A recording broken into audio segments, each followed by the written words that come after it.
just want to talk about the 5 tenets of abolitionism. And in order for a movement like this to be successful, it requires it to be biblical. So, the National Right to Life, it rejects the idea of a gospel-centered, Christian-centered movement to end abortion. That is not something that we as Christians can follow, because the captain of our salvation is Jesus Christ. He is our head, and He is who we follow. The parable of which may not be a parable, of the Good Samaritan is a good principle to consider when we talk about it being a biblical movement. Providence. Can God end abortion today? Absolutely. I don't know why He doesn't, but it is in His providence. But this means that we are peaceful and we disavow all violence against fellow human beings, because we follow the Prince of Peace, and so we must be peaceful. It is gospel-centered, because can a leopard change its spots, or an Ethiopian the color of his skin?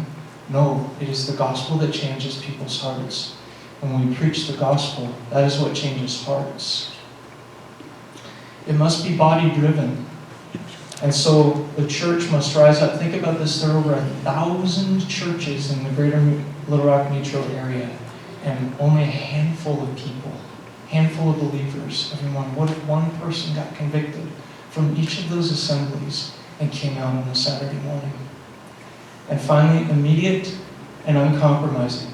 You'll never find in the Word of God where the man of God took the deal. Moses didn't take the deal. Jesus left the 99 to seek the one. And every deal that Pharaoh offered Moses, he refused.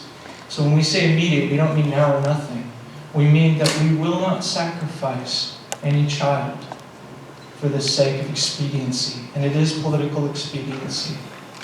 I'm the adopted father of a rape-conceived child, and nothing grinds me more than rape exceptions and pro-life bills, because those little image bearers of God also have innate dignity. God delights in them too, and we won't sacrifice them on the altar of political expediency. Those are the 5 principles. Amen. So if you've got, who's taking up the cards? We're going to have somebody come around and take up those cards now. And that was just give a hand clap for Jesus, because He's here to glorify Him. I look forward to you guys getting involved. Thank you for having us.